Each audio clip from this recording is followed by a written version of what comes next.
What's going on, everybody? We're back once again for another episode of the Realist. I'm your host, Isaiah Bagnah. Um, First things first, shout out Chubby's and Orem, as always. You know what I'm saying? The great people, great service, great vibes, and they got all the food that you can ever ask for. You know what I'm saying? So with that being said, also too, speaking of Chubby's, your boy is having a little something brewing up at Chubby's. I'm not going to get too far into detail because it's a surprise. But, in the next little while here, next few days, just, keep checking in with Chubby's, looking at their profile, their social media. And who knows, you're going to see a little something that I know for a fact you're going to be interested in. So with that being said, Chubby's and Orem. And, keep an eye out for that. Let's get into this episode. I got my man Jake Brandon with me again. You know what I'm saying? As always, thank goodness. My man Kev on the sticks. You know what I'm saying? Getting us right, man. We just finished our sixth game, halfway through the season. Played Arizona, for those of you who don't know, which I assume most of you do. Crazy game, man. Absolutely. It was awesome. Big noon, like we talked about last episode. I was really looking forward to this one, man, and it's. I'm not gonna lie, man. It turned out exactly how I anticipated it too. Dude, I was telling maybe Kev or somebody, I was like, you remember the end of last episode? I asked you and Trey, I was like, you guys got any like special installs, like focus keys of, focus, things like that? You guys are kind of like, nah, we're just going to play our football and we're going to win. We're going to dominate. And I was like, man, they got some special guys. Like, I wondered, nah, dude. Like, it's just the same recipe. Yep. It's Jay Hill's got a good recipe, baby. Absolutely, man. And the thing is that, like, truthfully, we didn't even really do nothing that crazy, nothing that special. That's what I was thinking the whole game. We sent, like, maybe 2 corner blitzes. But, like, the rest of it, dude, it was just straight up, mano a mano, you know what I'm saying? So it was pretty cool, man. Fafita, he's a talented individual. Absolutely. I mean, we all knew that coming into this game, you know what I'm saying, that like he was shifty, he can work the pocket well. He has a sick arm, and so like I don't know, man. First of all, like we hit him 22 times. 22 QB hits. Isn't that insane? And so at times he took some shots. Oh, yeah. Props to him. I mean, he had some turnovers off that pressure, but Yes. a lot of times he did get rid of that ball and like safely. He did. But he also took some shots. He did. And not gonna lie, a couple of them worked. I mean, but at the same time, it wasn't because they did anything special. We watched a film literally today about it, and I was like, bro, it was stuff that we did. You know what I'm saying? Like at the start of the game, their first drive, that first toss to McMillan or whatever or whoever it was, like that was just our safety. Yeah, it was McMillan. Our safety just blew our coverage. You know what I'm saying? Because it was just a lack of communication. One person was playing something different than the other, right? And so like that's not really what they did essentially. You see what I'm saying? And then like another play actually I remember me and Glasker, well, he kind of misread the play call that was the signal that was coming in. And so he's telling me like, hey, this is your drop. I'm like, whoa, I'm not dropping, man. Like I saw the play call. You know what I'm saying? Like that's not the play that you're thinking. And then like as soon as he like said that, he just turned around and locked in. And I was like, oh my gosh. You know what I'm saying? So I dropped into like the hook seam when in reality, like I was like, it was quarters components. So I was just pushing to the hip with 4. And then if he went out like on I think it was like a China route or something like that, then I take it. But I didn't. Was this in the red zone on one of their last drives in the red zone? It was no South end zone? Nope. Oh. It was like on our 45, I believe. Okay, there's a different play. Or like around the logo area. And yeah, it was like a 20-yard. Because there was one where you dropped late, and I thought you were baiting him, but I was like, maybe it's this play. Oh, you no. dropped late into the And hook to curl, and then you chased him to the sideline. Their So I was sideline. a spy player. Okay. Yeah. So that's what I'm gonna get into later on. But yeah, I was a spy player on that. But other than that, bro, those other plays, like other than that, like really, what significant plays did? I mean, McMillan has 78 yards, which He's an NFL guy. You know, Credit what I'm saying? him. And like I said, Fafita, dude, like it was on record his worst game he's ever played, statistically. You know, he had 3 turnovers. Yeah. You know what I'm saying? Which, you know, it's a lot of it comes down to game plan. It's no knock really on him. Like I said from the jump, you know, he's a great athlete. He's a great quarterback. It's just, you know, our defense, man, relentless. Dude, J-Rob's pick. Yes. He sees the motion coming to the boundary. One of our corner blitzes. And J-Rob knows that play. Yep. Because he doesn't. A screen. It's a tight end slip screen. He knows exactly what's coming. Mm-hmm. He gets out there. He's on the edge. He doesn't even really pressure Fafita. He buzzes his feet. He slows down. He says, "Throw this over me, please." He sees him set his feet, and he's like, "Oh yeah, I know. It's coming right to the flat right now." That's like just as a coach, you're studying film, you're showing film, you're trying. Yes. You see stuff like that. You're like, it's so good to see a kid just get rewarded for all the hours of film. Right. Dude, it was sick, man. And yeah, it happened right in front of me, man. I remember I was like stunned to the B gap, and like I hit it, and I was like, oh, as soon as I got past him, I was like, this is for sure screen. So I plant my foot to reroute, and so I turn, and I'm CJ Rob just in the air, just like floating there. I was like looking, I was like it's like time kind of just slowed down, just like, you know what I'm saying?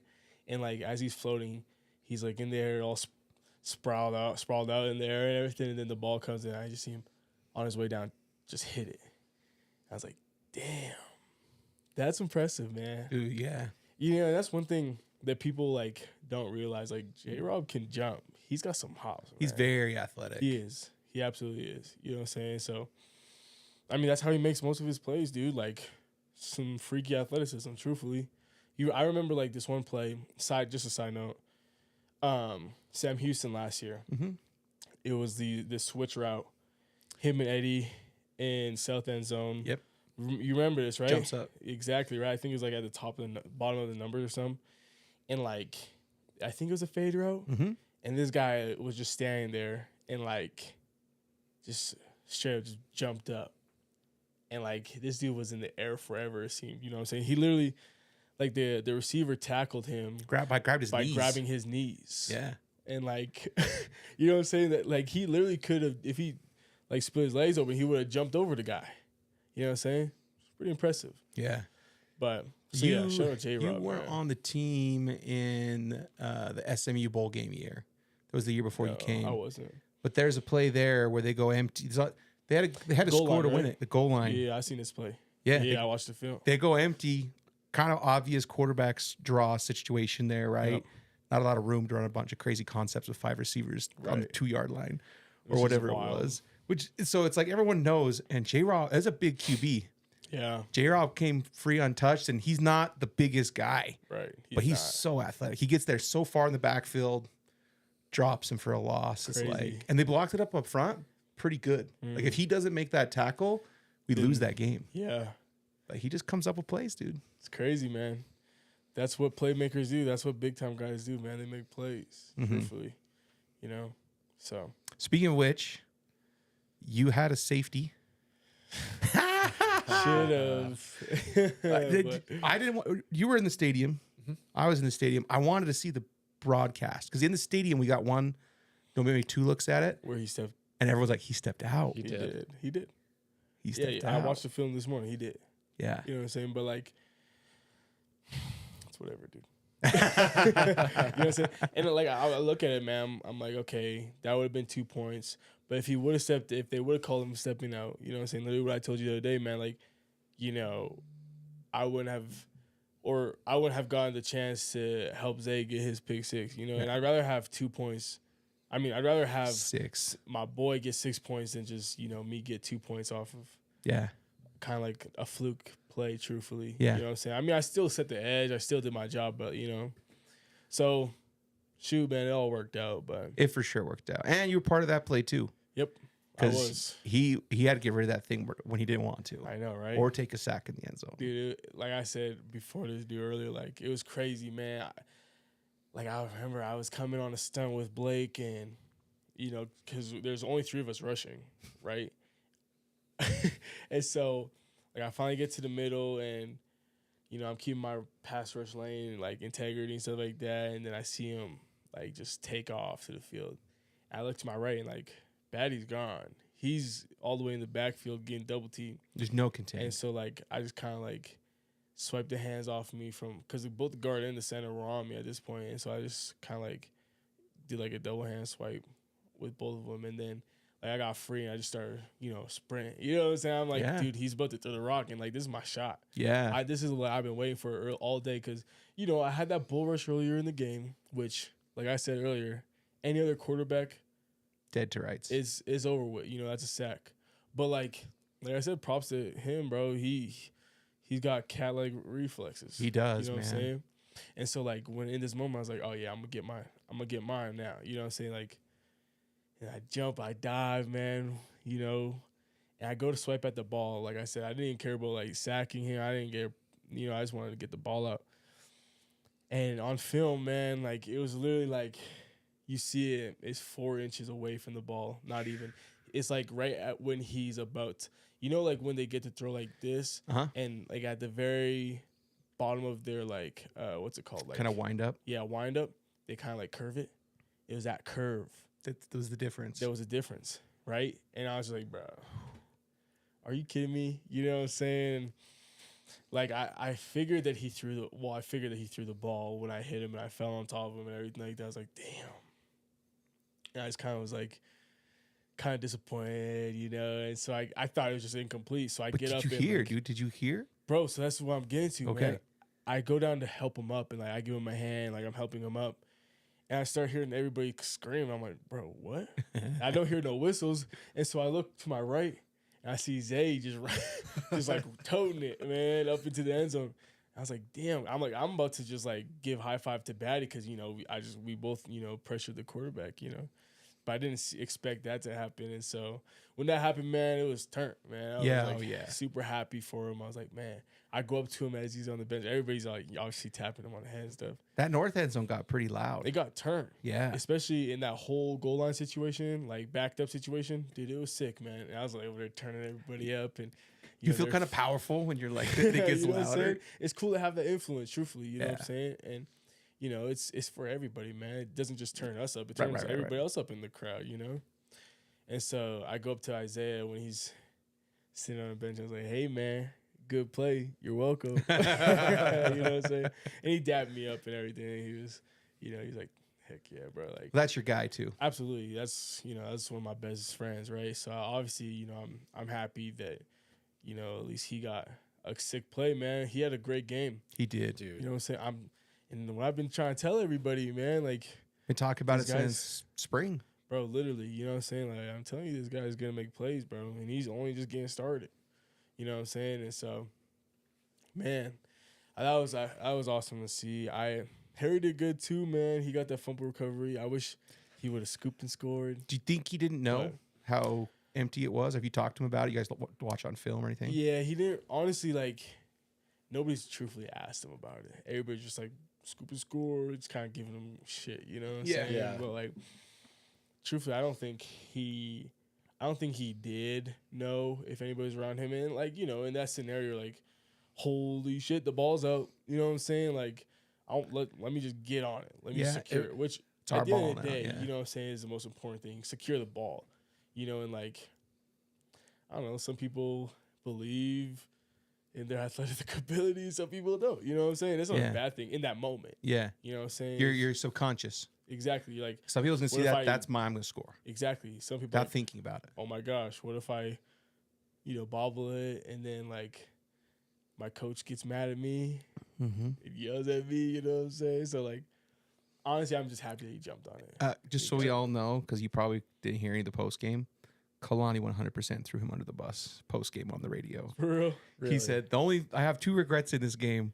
One is I should have kicked that field goal on the first drive. Yeah. That's what he said. But I like the play call that they had dialed up. So I said, let's do it because I like the play call. Okay, I've done that plenty of times. Yeah. Talked myself into something maybe not the best idea. And he said the second one is I wish Harry would have picked up that, or Harris Taggart would have picked up that ball and ran it in. And I will definitely be talking about it because that's my only other regret about this game. There's a lot of cleanup. There's a lot of things we need to fix. Yes, absolutely. But looking back, those two things I really wish would have been different. It would have been those two things. That's actually funny. Yeah. I mean, shoot, yeah, man. Like, go ahead and get you a scoop and score, bro. That would have been crazy. Back-to-back home games with a defense scoop and score touchdown. Hey, I'm not trying to hijack your podcast. Hey, man, no, go ahead. I do all the time. It's an open floor, brother. There was some buzz, and I'm pretty sure you'd be able to clarify all this. Okay. That Gary Anderson was calling most of the plays on defense. Do you know if Jay? I was telling the guys in the Discord, I was like, listen, I've been an OC. I probably called 80 to, depending on the game, 80 to 85% of the plays are just mine. Yeah. And then there's another like 5 to 10% that are collaboration. Like, hey, we need a pass here. Or hey, if we don't get 5 yards here, we're gonna pass coming up. Be thinking of what you like here against what we've seen and collaboration. And then the other one's default. Like someone's like, hey, I think we should call this. I like that. Let's call it. I let them call it. Do you know? So I don't know. Okay. However, though, what I do know is that there was a point in the game where like Jay Hill's headset went out. Oh. Like it wasn't working. And this was like when we were going fastball. Like they were going fastball. So it was like I remember that I'm drive. looking at the side, I'm like, oh my goodness. We're all looking at you right now and they're set up about to snap the ball. You know what I'm saying? We had a play. We didn't get a play calling on one of those. They had twins to the field, which is their sideline, and Mark was on number 2, the number 2 receiver. Nobody was on number 1. Really? Because he was like this, and he's waving at a safety. Hey, I got 2 guys and no safety help over here. He's waving. I can't remember who, if it was Crew or 10 or somebody like starts bumping over, and they go to snap the ball, and he bumps over to number 1. And I was like, oh. But I think it was when they were on that, and we ended up throwing an incompletion. It didn't matter, I think. It was to the other side he threw to incompletion. Okay. But I was like, I don't think they got a play call in. I wonder if that was the time. Honestly, probably, dude. Yeah. Yeah, because just the communication aspect of it. And that's what we got to get better at. And we will, you know what I'm saying? That's what, honestly, our focus is this week. And like one thing I'm trying to tell the guys is like, a lot of where our issues come from, like we're still killing it, don't get me wrong. We're still playing sound defense, But a lot of our issues come down to the pre-snap. You know what I'm saying? Like not paying attention to the details of it. I learned this acronym at Boise State. We call it like football intelligence, whatever, right? And it's EGFAL. EGFAL. The E stands for eyes to the sideline. As soon as the ball's down, boom, eyes straight to the sideline, right? And then the G stands for get the call. So you get the signal, right? And typically it's hard because a lot of times the call doesn't come in till a little bit later. Because your DC's trying to see personnel coming on the field. And then he'll look through his play sheets and then boom, send it in. And then they'll have to signal that in. And that whole process typically, that can take a little while, you know what I'm saying? Especially if they come out in like FIB, they come out in like certain personnel, like 13 personnel or like 22T, in which Arizona had, right? And so like, in those cases, but anyways, it's get the call, right? And so, and this is these last few aspects of it is what we need to work on more often, pay more details to is, after you get the call, then it goes to formation rec, right? Then you look from left to right, okay, 3x1, 2x2, you know what I'm saying? Are they going trips? Are they FIB? You know what I'm saying? That type of stuff. And then it's align and assign, right? So, if I'm dropping, there's 2 split out and they're in doubles, you know what I'm saying, or deuce, I'm obviously getting apex alignment. You know what I'm saying? I'm off the ball. Or if, there's a 3-man surface and there's only one removed to the field, then I'm in a 6 technique. It's just certain things like that, you know what I'm saying? And then it's uh, lock into your keys, and that's where your eye control is. That's when your eye control is the most important, right? That's when I'm supposed to see my triangle reads to the tackle, to the running back, then to the quarterback, see that type of stuff, right? And that's where it's hard to, especially in certain positions as a linebacker too, because you see so much things, you have to see so much, then you have to communicate. And so, yeah, man, I just think our next step to be an elite defense is really just sitting in the pre-snap. It's obviously easier said than done. Oh, for sure. Right? But, like, yeah, we have the capabilities to do it. You know what I'm saying? We are fully capable of doing it. We have a good understanding of our defense and what, Jay Hill expects of us and what he's installed. You know what I'm saying? We just got to do it and execute it at a higher level. Absolutely. And then, dude, after that point, the rest is going to be history, bro. And even for me, look out, man. Like, look out. Like, you look at my pass rushes, you know what I'm saying? Like, a lot of pass rushes I was successful in, you know what I'm saying? But I could have probably got home if I was able to align and assign faster. I could have been in my jet stance rather than my base stance. Yeah. So I could have had to get off. Set yourself up better. I would have been there a second faster. I would have gotten a different pass set. You see what I'm saying? Dude, I could have worked different moves. It's funny. McMillan, and every receiver does this, but McMillan was a little bit bad at this. Yeah. When there's an audible or when there's a check or anything, he constantly I mean, obviously they don't do this on run plays. He constantly changes his alignment. Really? Right? So I caught this in like the second quarter. I was talking to the guy next to me, like, this is a pass. Mm-hmm. And they're like, why? I'm like, because McMillan is going to be running an in route. He just bumped his alignment outside pre-snap. And he's like, yeah? I'm like, yeah, look, the secondary even knows. Yep. Like, they turn and communicate. They turn and communicate, hey, it's coming inside, like, whatever. Yeah. Because you don't make more room inside. Yeah, absolutely. If this, and then... Especially when he comes in the condensed set, he's going an over route. He does it a lot, dude. Yeah. He does it more, I think, than most receivers I've noticed in the slot. I mean, shoot, it's smart. It's great. You're setting yourself up for success. You know what I'm saying? Obviously, whoever coached him on that is, it's a good coach. Is a good coach, experience. But he tipped, at least for me in the stands, I was like, oh, this is definitely a pass. Yeah. On a first and 10 or a 2nd and 5 where it's kind of like a neutral thing. Yeah. It's like, oh, this is pass and all dude, the way. That's kind of their game plan, bro. They're like, honestly, like, we don't care if it's pass or not. Like, it's like I said, just like Kansas State, you know what I'm saying? The quarterback with them, they're going to sit here and be like, you know what? We think that we're better than you are, and we're going to see if you can stop it. Yeah. That's exactly what that game plan is. And that's why these teams that have that game plan come in and they don't do very well against us, because our defense is so sound and you can't just rely on one thing. Our defense is so diverse.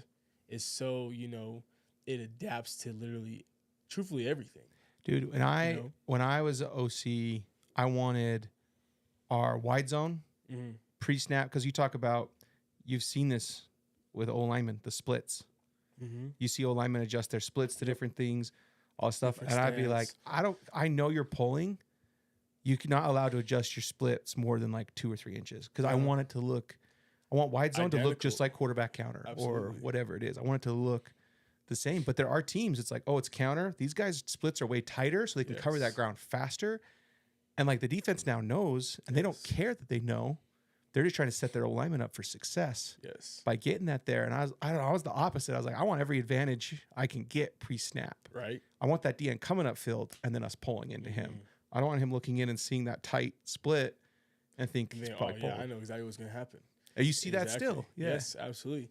I think at this level is that, like, you have to depend on your players' athletic ability or attributes. You know what I'm saying? Like, okay, I do trust that he can pass block against this guy. You know what I'm saying? And you got to depend on that. Yeah. Especially in, like I said, offenses like that. You know what I'm saying? Like, I knew, there's quite a few times where I knew, oh, yeah, this is pass. Yeah. Just based off of, the lineman stance. You know what I'm saying? Kind of light, a little high. A little high, you know what I'm saying? Where, like, their outside foot's back a little more, you know what I'm saying? Their right tackle, you could see, when it was running, when it's pass. First of all, the guy looks at where he's going. Yeah, yeah. You know what I'm saying? They look where they're going to go pre-snap. And when I've coached tackles that struggle picking a track or identifying where it is, I tell them, just stare at it. That's what I'm saying. Like, just stare at it. Like, even guys will point him out. You know what I'm saying? Like, that's just a part of the game. You kind of have to. You know what I'm saying? Mm-hmm. That's the communication aspect of it, at least in that part. But like, yeah, dude, literally, they're looking at it. So if they're looking at my tackle, if they're looking down, dude, I know I'm getting the puller right back to me, his counter. Yeah. You know what I'm saying? Or like it's gonna be, all these stuff. And so that in itself was already a giveaway, whether it was run or pass. And then, like I said, the stance, the right tackle, excuse me. Originally, like he has his feet wider, his feet are more balanced. Obviously his pad level is a little lower. His, he has more weight in his hand. Yeah. But when it's passed, shoot, he would even stand up. In a 2-point stance, his right foot wasn't as wide. Now it's more back.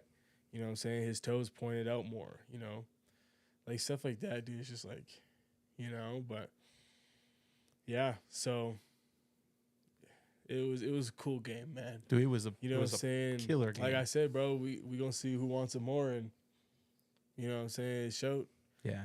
So 6-0, it's a good feeling.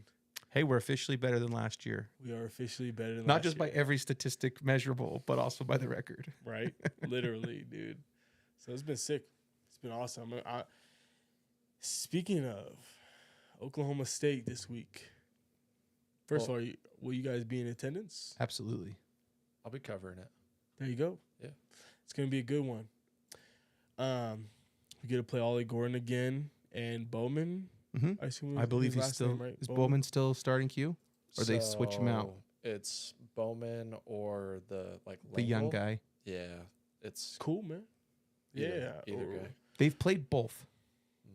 As I've seen throughout the games. Coming off a bye week, so if there's a time to make a quarterback change, you had time to install and prep and get reps. This week.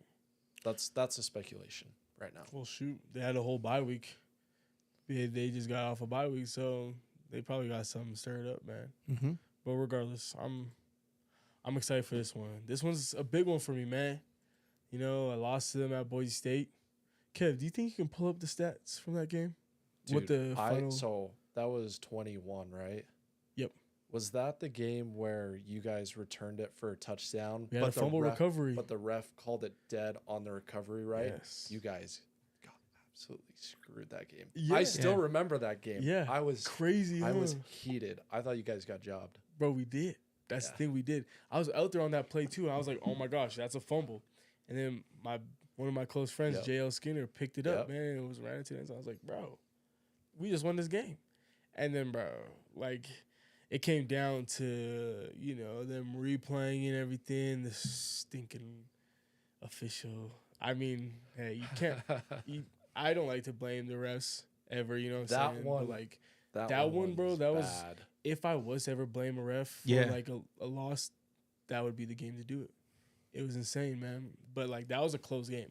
You know what I'm saying? We barely lost to them. And then last year, man.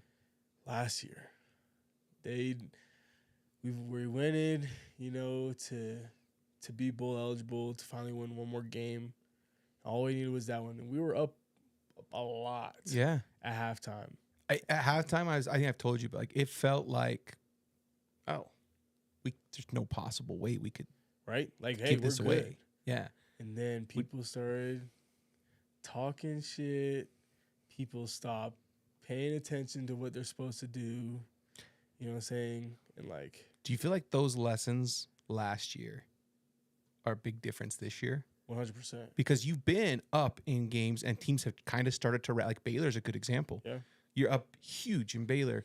They start to rally. Credit to them. Credit to 34. Credit to their quarterback. Those guys making plays. Yeah. All that stuff. But it's like now it doesn't matter.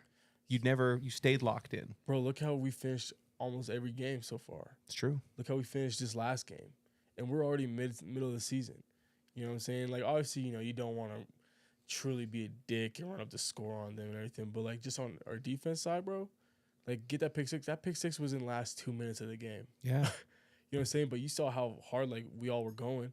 You know what I'm saying? Like, we've been trying to really, like, put our foot to the gas all the way to the very end. That's the difference, man. You know what I'm saying? That in itself just shows a mentality that's different than last year. And Kalani may lock down the O and say, hey, we're going to kneel this out. We're not going to kick a field goal. And just, But no one's stopping that D, man. No one's yelling. If someone's Who yelling, would, get bro? down on the sideline, Glass go, oh, I didn't hear him, bro. Like, Yeah. you know, I mean, oops, my bad. my bro. bad. You know what I'm saying? Like, nah, man, On we D, go, you we go, gonna do baby. that. You know what I'm saying? I mean, that's just a statement for our defense, bro. You know what I'm saying? Like, every game we come out here, I'm like, bro, if you want to be the best defense, go and show it. Yeah. Let's go and show these guys that we are the best in the nation. You know what I'm saying? Not just the team we're playing, but everybody. It's beyond that, and most importantly, ourselves. Dude, you know what I'm almost saying? have to do it because there was so many doubters in the preseason.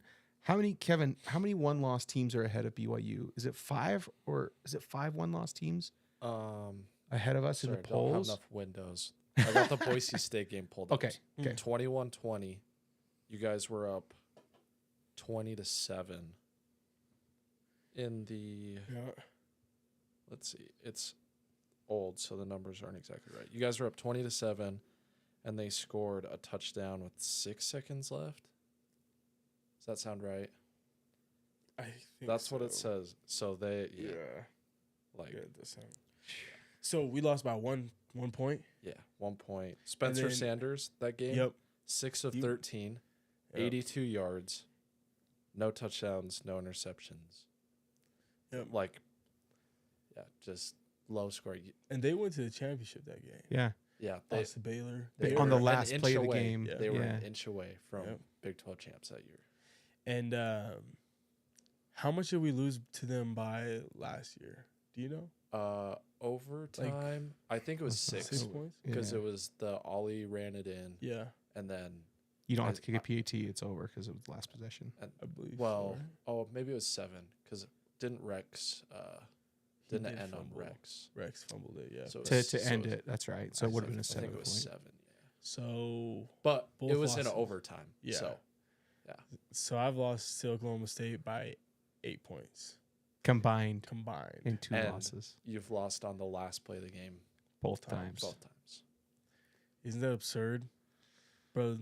That's why I'm saying this game is personal, bro. Well, it's personal personal for for- them too, I think, because like what their season is in jeopardy. Yeah.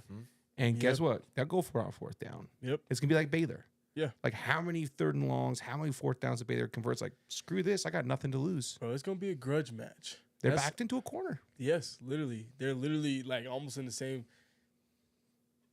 similar positions that we were last year. Mm-hmm. You know what I'm saying? But like the thing is, bro, I was watching our Oklahoma State game last year today on film, and our defense, night and day. Also, that Like defense night and was day. beat up, bro. Yep, You were playing big with time. 2 torn meniscus. Yep. Max was, going through it. Batty was going through it. Batty. Jackson, nice. How Batty was even in that game. That's what I'm saying, right? And dude, like, yeah, everybody was going through it. Eddie was going through it. You know what I'm saying? Bat Cam was going through it. I mean, it's the end of the season, so like Everybody's a but little- like regardless though, and I mean that was still a good defense. Yeah. That was a pretty damn good defense. Yeah. But like our defense this year is just, So much better. I don't even like talking about our defense from last year because it's so different. And that was a good ass defense. Mm-hmm. So, it's I'm excited to see how we do. And they have everybody coming back on offense. I mean, they're missing like one receiver, but everybody else is there. Yeah. You know what I'm saying? Obviously, quarterback, all 5 offensive linemen are back. All their starters from last year are back.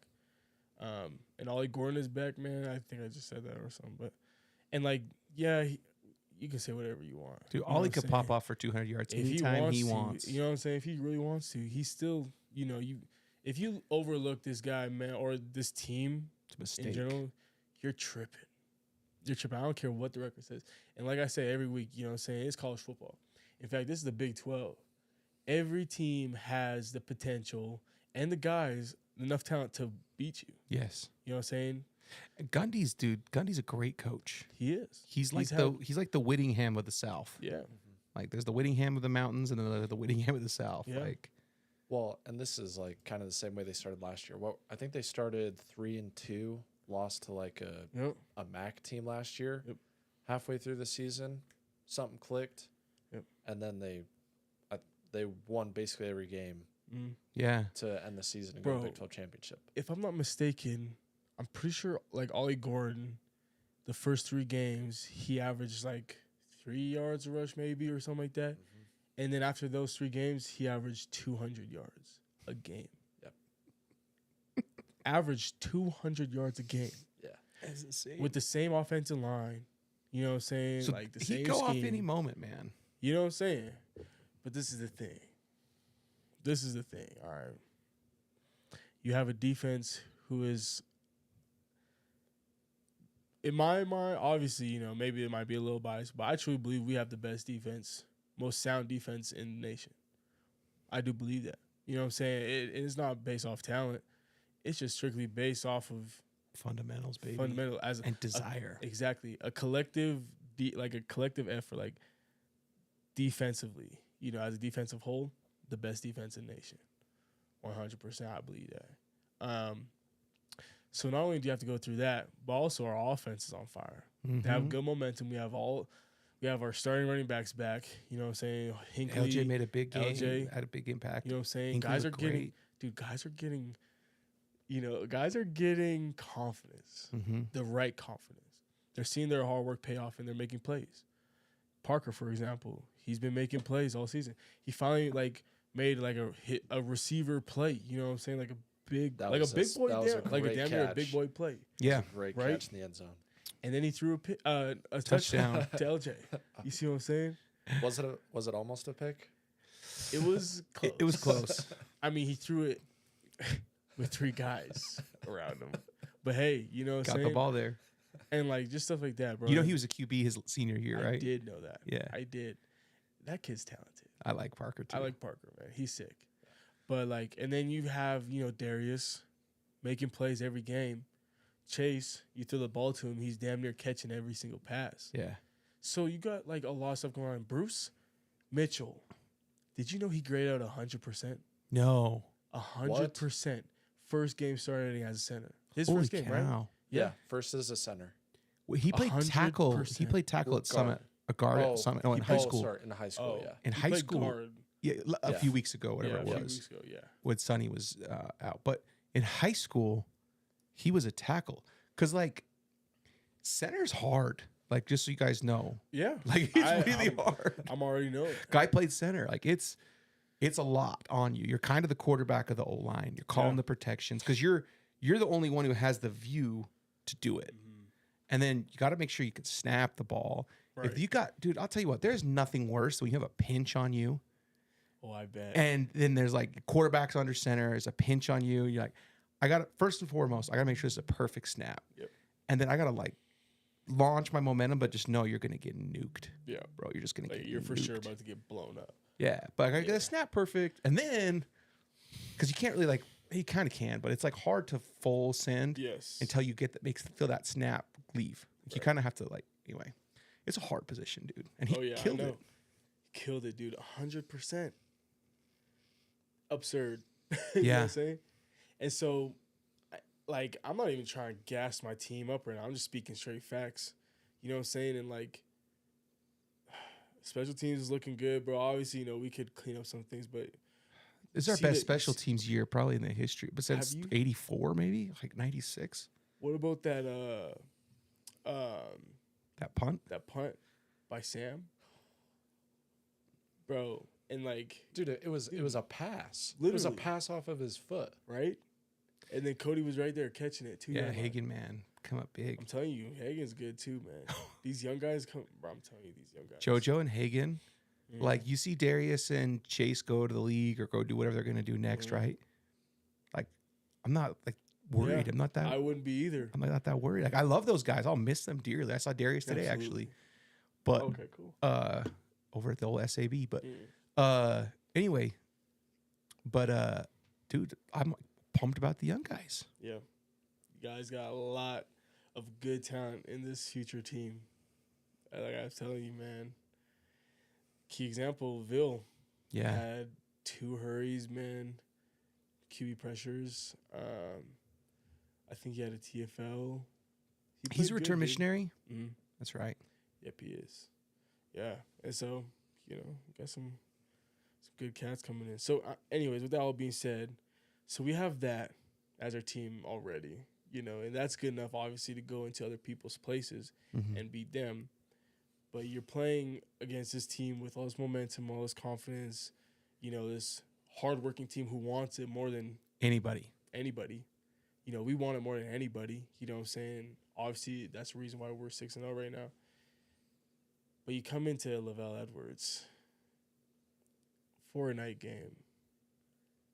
Like, It's a death sentence. that's not the best situation to be in, especially this year, if any. You know what I'm saying? Like, man, it's going to be crazy. It's going to be fun, man. It's going to be a good game. It's going to be a grudge match. Yeah.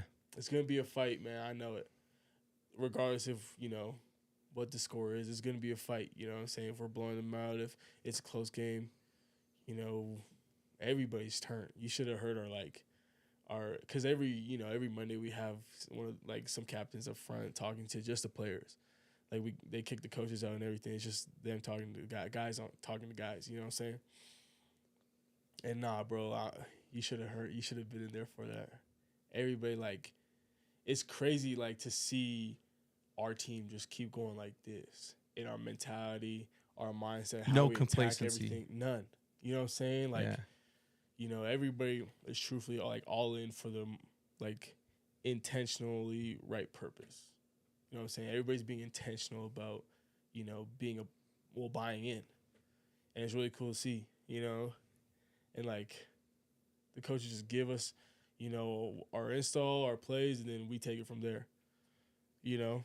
It's cool, man. I'm telling you, the best teams, and it's something that I've always heard, and I'm just like, what does that really mean? Because I've never really been a part of a team that was, the real deal like this one. You know what I'm saying? But my whole career, coaches always tell me hey, man, the best teams are ran by players. It's not ran by the coaches. You know what I'm saying? And man, if that's the truth, man, It's that true. has to be the most truthful thing I've ever heard. It's 100% true. It changes the whole dynamic of a program. Do you think because you had the disappointing season last year and kind of heard all the oh, you're not going to be very good this year. Do you think that has helped you guys just continue to ascend? Whereas I think you see other teams in the country who are, projected to be top 10, top 15, and they come in and it, maybe they look like they've lost their focus. Do you think is that the reason, or is it just the guys? Yeah, I think that plays a big reason, a big role in it. You know why? Because all off season, that's what we keep reminding each other of. You know what I'm saying? That's why, that was our little extra chip on our shoulder that we had that man, everybody's counting us out, and that's not who we are. We know we're a lot better than that. Mm-hmm. You know what I'm saying? And shoot, even people still come up to me to this day tell me bro, honestly, I didn't think you were gonna win this many games. I thought you guys were only gonna win 2 games or anything. I thought you guys were gonna be Kansas is right now. I was truthfully, I don't blame people who don't understand football, truthfully, and who aren't in our shoes, aren't in our building. You know what I'm saying? They don't truthfully see, what we're doing, where we're coming from, how we're doing things, And so I'm not mad about it, but it's kind of we've been knowing this. Yeah. Yeah. I've been knowing, it's what I've been preaching, and it's Sure. what we've been working You've been for. saying it all Right? since August. You were Well, dude, since we're got a December. team. Since go back to December, man. We talked telling about you. this in December. Yeah. And so, it's just unfolding, man. And I don't see it stopping anytime soon.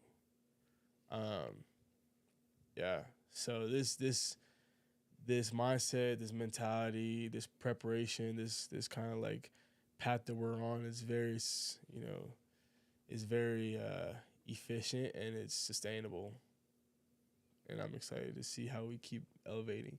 Already today, bro, we didn't obviously because it's a short week. It's not we're gonna have to adjust our schedule, our practices, meeting times, even all types of stuff, right?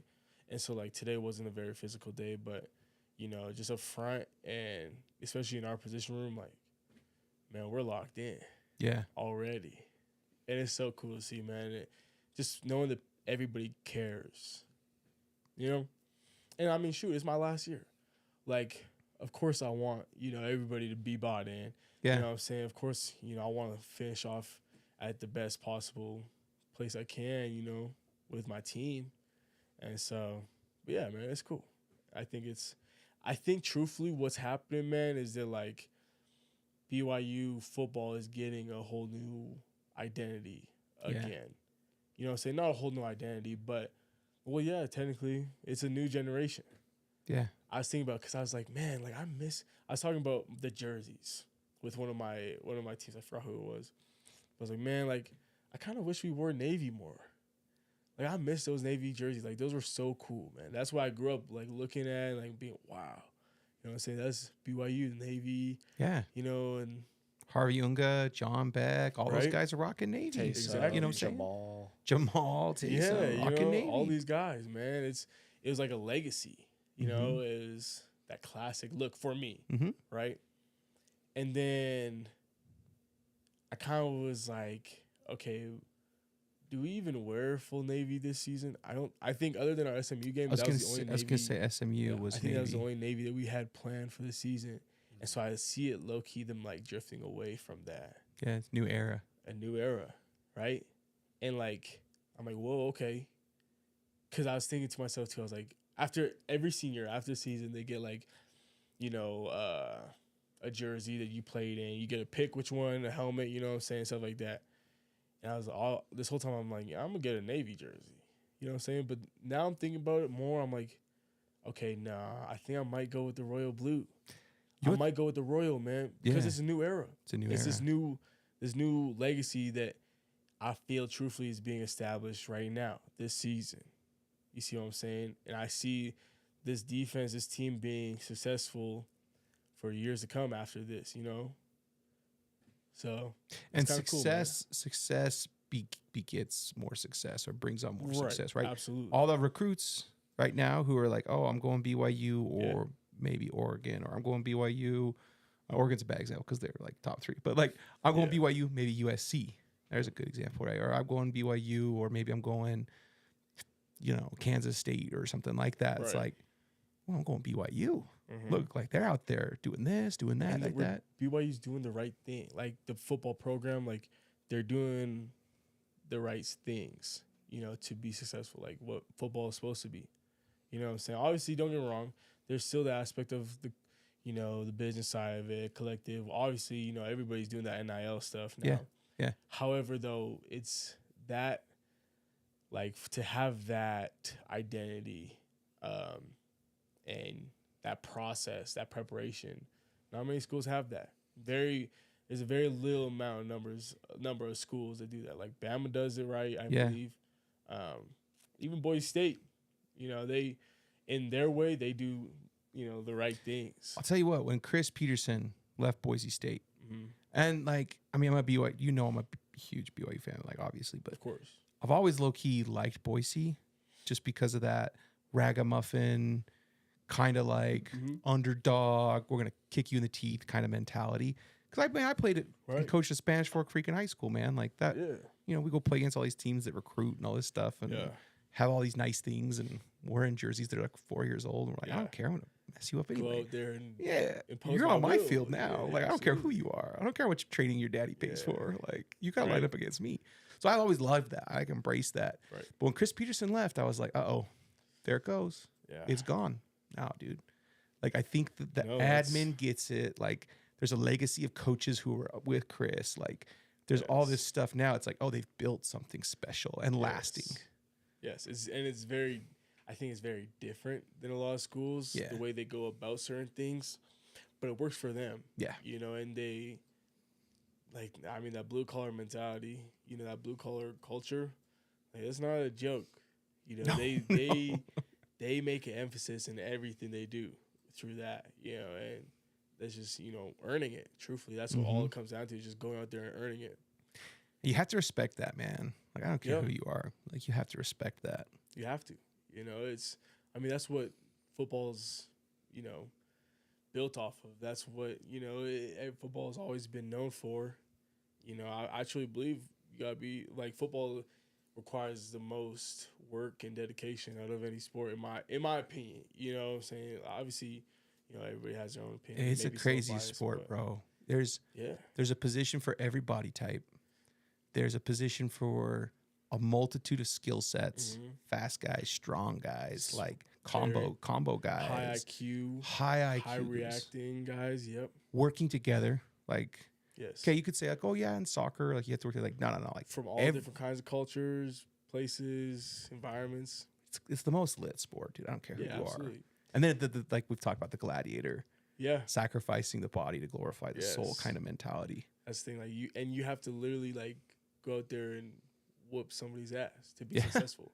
Yeah. You know what I'm saying? Like, And they're trying to hurt you the whole time. yeah. You're basically saying, like in high school especially, you're like, hey, send your 22 toughest kids in your school, Biggest, toughest, biggest, kids. toughest, fastest kids in your school, and we're gonna send the 22 biggest, toughest, fastest kids in our school, and let's see who's better. Literally, It's kind of cool, bro. when you break it down to like that Just idea, simple. bro, it's crazy, you know? And so, yeah, man, I totally agree. And so that's why when it comes down to, you know, just going out there and like who works the hardest, who wants some more, and who's prepared the best. Yeah. And that's who does it right. And I believe because that's what we're trying to implement a lot ever since December, like I've been telling y'all, like that's like a deep rooted culture Right. that's I'm not saying BYU didn't have that before, but I'm saying it's like it's restarting. Yeah. You know what I'm And I think saying? it's fitting that you kind of guys are kicking it off with the Royals. Yeah. Because there's also like there is that legacy of the Navy, but you look at where BYU Exactly. really started, like to Yeah. be BYU, and was in those royal jerseys in Yes. the like. I mean, the late 70s you were seeing it, but by the 80s, the early 80s up to the mid 90s, even you can talk about the 2001 team. It's a good team.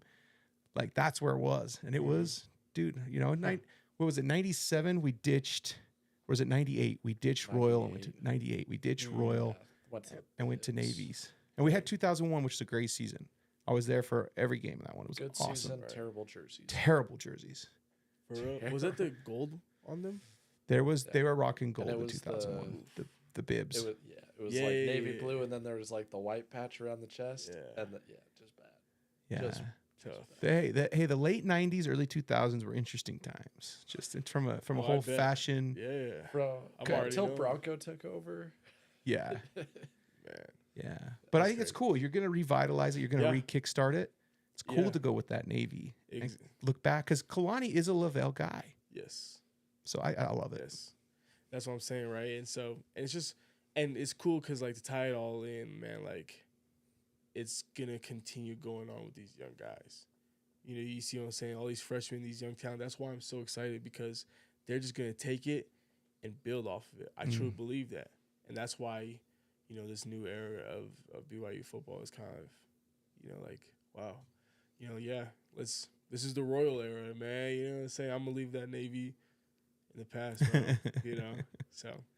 But it's cool. It's still cool to wear it every now and then, I right? mean, yeah, Throw of it course, out. You know, And I the still Navy, have a dude. Navy jersey at home. Yeah, Let's not yeah, get it twisted. yeah. I still have a Navy jersey at home. The know, but- Navy, I think it looks better now because they can go matte Navy helmets, or they can Yeah. do. There's so many different ways to showcase it Yes, that they can still make it pop and look good. right. I- I think it'll always look good. Yeah, You know, All but navy is better than all royal, my personal opinion. Like I you agree. guys, I think you guys look sick in all navy. I agree. I think it's just like a different kind of an intimidation factor. Yes. You know, I mean, first of all, the whole stadium is Navy, right? Right, and so like, you know, and darker colors. It's more of like a bold color than, you know, Royal's more like a bright, happy, bright, almost. happy, inviting. You know what I'm saying? But like, I mean, shoot, you look at, you know, Alabama, like the crimson red, you know, or okay, no, Penn State, like the navy blue, and then like you look at, I'm not gonna say that team. Shit, I'm gonna say it. Wyoming's yellow. You know what I'm saying? Like nobody, you know what I'm saying? Dude, jersey colors, they definitely serve an impact. You know what I'm saying? So, Dude, who approved the hey. toilet bowl colors? We should like find that person back the 70s, 60s, or wherever they came up with those toilet bowl colors and just publicly shame them. Dude, cancel them. Cancel them. Cancel them for that, bro. That's just not it, man. Y'all gotta switch it up. Yeah. You gotta switch it up, Cowboys. Man. Dude, going back to, real quick to something you said about team leadership. Yep. So Gary Bohannon and I caught dinner, I don't know, back in July or so. And we were talking about, I'm like, hey, dude, what happened at Baylor? Yeah. It was so fast. Like, you guys are Big 12 champs. You know, you look like amazing. And then the next year, you're just struggling. Yeah. You know the guys on the team. Like, you know, like, did a bunch of guys, like, I don't follow Baylor. So I'm like, did a bunch of guys go to the NFL? Like, what happened? And you know what Gary says? Huh. He said, you know, I think there were some guys who went to the NFL. He like named a defensive back and he named a few guys. He's like, but I don't think that's what it was. He said, the leadership, the team, the player leadership, the team leadership left. He said, I was basically kind of in an indirect way told to leave, right? So, so I left, right? And I was kind of like the leader, and he named some other guys on offense. Like, we were the leaders, and some graduated or went to the league, and then he left. And he said on defense, they had a DB, I think, go to the NFL, and somebody else. And he said what made that team special was the team leadership. He's like, I mean, the coaching's great, you know, whatever. Like, that's awesome. But what separated them from everybody else was the leadership was on the field. The leadership was in the locker room. The leadership was in the weight room. Player ran team. And that's what he said. Like, that was his biggest thing. And you look at, like, your 5th-year senior? 6th-year senior, Batty, is... He's just a senior. He's just a senior. 4th, 5th year? 4th-year senior. Chase is a veteran guy. Pay's a veteran guy.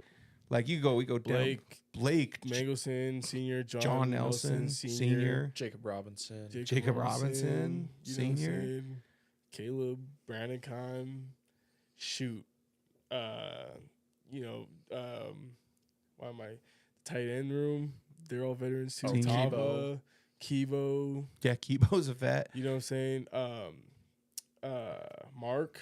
Yeah. You know what I'm saying? Dude, literally, our entire defense. Tanner. You know what I'm saying? And none, I mean, I don't want to get into that, but pretty much the people who came back to play this year, there might have been some extenuating circumstances. That's the part I don't want to get into. Sure. But for the most part, they were here to do what you guys are doing. Yeah. You know, if they're getting paid, they're doing things great. Right. But really, the real reason, the number one on their list, they were locked in because they wanted to go and do this. Yes. That's where a lot of other schools, you know, unfortunately just didn't, you know, get to have, I think, you know, because of their culture. Yeah. Truthfully. And because of the guys within those buildings. And we still got rid of guys. We still lost guys too, you know what I'm saying? But it's the guys I believe that truly cared and, you know, wanted to buy into that culture that came back. That is the difference. Right. You know? And the new guys coming in because that culture, that mindset was already set in stone. Therefore, they really didn't have any other choice but to be a part of it, but to buy in. Mm-hmm. Obviously, it's a choice, but there's more influence. There's more, you know, they see, whoa, this actually works. You know what I'm saying? Like, these guys are the real deal. Like, these guys are badasses. It starts making you think, like, how can I be like that? Yes. How can I improve my game? You start following these guys where the leadership comes in play, right? And you start, you know, leading by example and then seeing, okay, you know, and then you just find yourself bought in.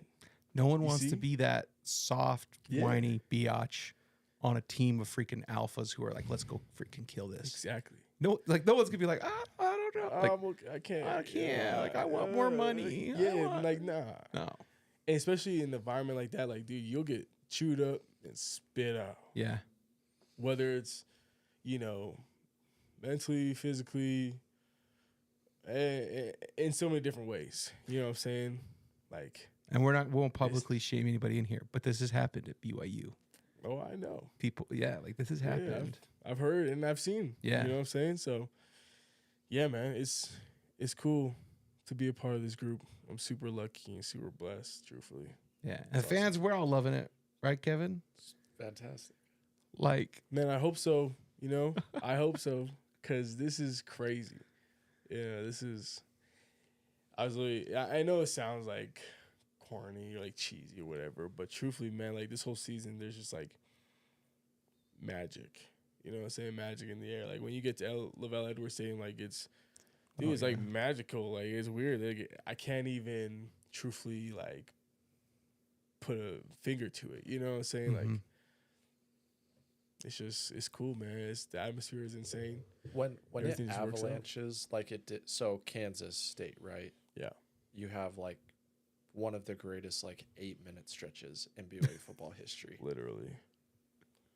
And then you have Arizona where it's like you stop them at the end of the first half. Yeah. Could have gone in field goal range, didn't. We'll forget about that. But then the second half starts, you go turnover, next play touchdown, next play turnover. And then you get points out of that. Yes. Like what is that? Like what is that like when it's just all in your favor? It's crazy. Honestly, it's like something that I've never experienced before. Yeah, dude, it's wild. And I feel like truthfully those moments come down to like just who wanted it more throughout the whole week. The preparation, like, yeah, you can say those plays are fluke. But honestly, I don't believe that. It keeps happening. It keeps you know happening. what I'm saying? Like, for a reason. And I think it's being locked in on every single play. Yep. No one's taking plays off. Yes. Like they're all playing every play hard. So when those opportunities arise, I'm there and I'm ready. Exactly. Because if you watch a lot of college football, there's a lot of mistakes made all throughout the game. That's why college football is awesome, so great, because mistakes happen. Yeah. You know, which leads to huge plays.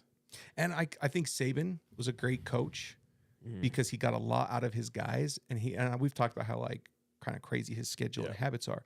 But I think that's why he was so great. I mean, obviously, great recruiter. You could talk about all these things, but his guys were playing every play all the time. So when those mistakes happen, like they're going. It flips the game. Yes. Absolutely. When you pair like that high talent, that like, you know, that type of athleticism, that talent, and you pair it with hard work and purpose, it's extremely hard to beat that. Yeah. That's you know what I'm saying? Like that's what the pinnacle of football is. Mm-hmm. You know? And so, yeah, dude, it's crazy, man. But shoot, what was I gonna say? Oh, yeah. And like that's one thing that I keep coming back to with the pre-snap is that, you know, when I talk about the little things, what we need to improve, you know, like, you know, getting the call, you know, going through the progression, but ultimately at a point in that pre-snap, everybody on defense has made the choice, intentionally, physically made the choice before every single play to be physical and to play with effort. You know what I'm saying? Whether it's like if you mess up, you're messing up at 100 miles per hour. Right. You see what I'm saying? Like that's why, you know, we are so good. You know what I'm saying? Because like I said before on the show, like literally every single play you have to make a commitment, make a choice saying, okay, I'm going to be physical this play.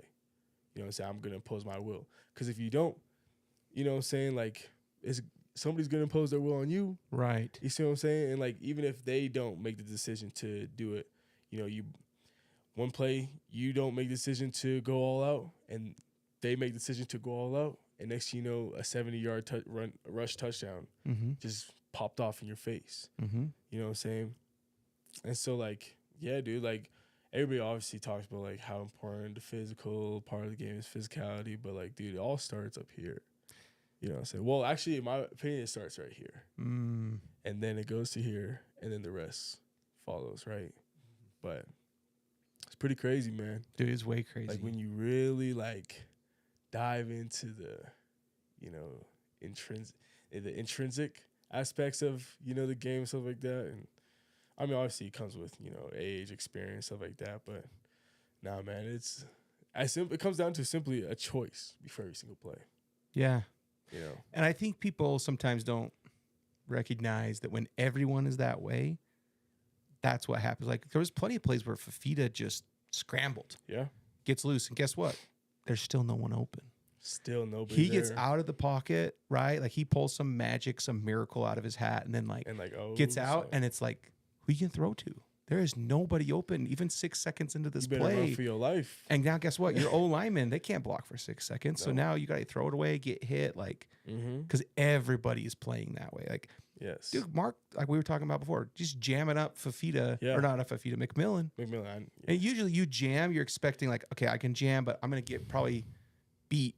And the Right. safety's got to help me out, you Right. know, or whoever's behind you's got to help you out. So he's out there jamming one of the best wide receivers in the league, and he's just still with him 12 steps later, 10, 15 steps later, he's right there. Yes. Like, whoa. Wild, huh? Yeah. That's what I'm saying, man. And it's like you stun inside, Mhm. play breaks down. Nope, I'll go get contained again. Like, Yeah, no one is just like like, it's that. not over. The play's not over. Like, you just Nah. keep playing. Exactly. And yeah, dude, it's that mindset, man. It's the decision to, I'm gonna be relentless and impose my will. And it's cool because, like, I was actually talking to Brady Papinga about this the other day, and like, because he be coming around sometimes, chopping it up. Like, he'll actually even like watch my practice and like, kind of give me pointers and stuff like that. Just an awesome guy. Great dude. Yeah. Love the guy. You know what I'm saying? But like him and I were just talking at practice the other day, and we were talking about pass rush. And it's kind of like, you have to have the humble tendency to put your ego aside, put your pride aside, and truthfully try new things. You know what I'm saying? Because, like, we just got done with, like, or we were about to go into a one-on-one pass rush. And we're talking about, like, my pass rush that I had the other day. I, like, pulled out some outside spin move. Like, it was some stuff that I've never done before. You know what I'm saying? It worked. Mm-hmm. And I was kind of like, whoa, like, I've never done that before. You know what I'm saying? And, like, I kind of was explaining to him, like, in the past, like, I never wanted to do certain spin moves because there's a good chance I was about to get thrown on my ass. Yeah, like, it happens. You know what I'm saying? But then I was like, obviously, the more I started to try new things, and yeah, sometimes, I would get locked up. I probably wouldn't get, well, no, I do get, I have gotten thrown on my ass sometimes, you know what I'm saying, for throwing a move Mm-hmm. or like, being double teamed or triple teamed. But, we're not going to. Dude, D-line is hard. I just want everyone to know that. It is, right? D-line's hard. But to like take that and be like, damn, that move didn't work. I just got thrown on my ass. Let me get up and go throw another one. Mm-hmm. You know what I'm saying? Not being discouraged because, dude, it's hard. And, like, a receiver, obviously, you can run 15 routes and you'll get one pass. And, like, bro, I ran all this. I did all this effort just to get clamped. You know what I'm saying? Obviously, that sucks. But, like, who knows? Maybe one of those passes could have been your touchdown pass. That's right. You see what I'm saying? Or, like, for my pass rush, 10 of these pass rushes didn't work. But one of them did. One of them was a strip sack fumble. You know what I'm saying? One of them led to you know what I'm saying? Or like one of them led to a pick six. Yeah. So like that's kind of what is cool when it comes to like that aspect, just like, you have to be humble when it comes to certain things like that and be like, dudes, like these are some good ass players we're going against, you know what I'm saying? Like there's some good talent, man. We're playing offensive linemen. I practice against offensive linemen who are league bound. You know what I'm saying? So, you win some, you lose some, man. But the ones that you win, you gotta execute and you gotta, capitalize off of that. And that's one reason why I was kind of hot about last game, man, is because like I had my opportunities, I had my shots, man. Actually that's kind of what I wanted to kind of transition to. Because I was a spy player in I had 5 QB hurries in the game. And the first one obviously was from that bull rush that I had. Sick, man. Like I said, any other quarterback, that would have been a sack, bro. I swear. But so anyways, that was one. And then I was a spy player in 2 of them. He ran him down to the sideline, threw the ball away. I was like, man, just hold on to the ball, bro. I was on the sideline. I was like, bro, just hold on to the ball, man. Quit playing with me. You tell Noah that? Yeah, I was like, bro, just let me get your ass, man. You know what I'm saying? Lord, I'm doing all this work. You know what I'm saying? I'll just finish a 16-play drive. Let me just, you know what I'm saying? But he just like... He chuckled or anything? Nah, he just kept walking. He was just pissed. He's supposed to be famous for not enjoying the game. Like the feedback, like they're saying in the Utah game, the broadcast, they're saying the coaches tell him like, hey, smile. Yeah. Like, be happy. If someone scores, like, yeah, you like shake, like whatever, but like, Yeah. show some enthusiasm. He's just very like Honestly, I can see it. locked in business. So I it's can funny see you it say for sure. that. But yeah, dude, he's just like kind of mumbling stuff like, F this. I'm like, I feel you, bro. I'm sorry, man. Yeah. You know what I'm saying? Just help a brother out, man. Let me get a little highlight on you, bro. You know? And so that happened like 2 more times. And then the other 2 were in that backed up situation that they were in. And that last play, I'm happy for my boy though, man. You know. So, but like I said though, this week it's a different quarterback, Different it's tackles. different tackles, different scheme, you know. So who knows? So your bull rush move, Yes. did you know, when did you decide to throw it? Did you watch tape and be like, I'm throwing this early to set up stuff later? Yeah. Or like talk us through all that. So I don't really want to give away all. Okay, well, be careful. Be You know careful. what I'm saying? No, I'm playing. I don't really care. The thing is that like I tend to I want to be able to do as many pass rush moves as I can. And like a lot of people are like, you know what, just have one thing you're good at and just work off of that. I get that and that's cool. And you know, eventually, if that's what I need to do, then shoot, that's what I'm gonna do. But like, I'm still developing. You know what I'm saying? In my pass rush, just as a football player as a whole. You know what I'm saying? Like, I'm still, you know, my body's still changing. Like, dude, I weighed in today at like 252. You know, and In season. in season, right? And like, I mean, I was playing spring ball at like 235, 234, right? And so, and like in spring ball, I was pass rushing a little bit different than how I'm pass rushing right now because I can. You see what I'm saying? But I mean, I'm still doing similar things, but you know, so. But against certain tackles, I do have a plan, and against this tackle, well, I had a plan for both these tackles. But specifically for this left tackle, he's a young guy. First of all, I believe he's a redshirt freshman. So off the bat, I'm like, all right, well, you know, in his mind, he's obviously, if he's smart, he watched our film. Mm-hmm. And he's seen what we've all done and what we're known for is collapsing the pocket and being very, very aggressive pass rushers, right? And so, you know, that whole week I kind of wanted to emphasize, because usually like I like the stab, then go to the ghost, or even like I'll throw in like a spin move, like I'll throw a stab, fake the ghost, and then hit a spin move. But like that's my main stuff, I feel, you know, or the chop dip.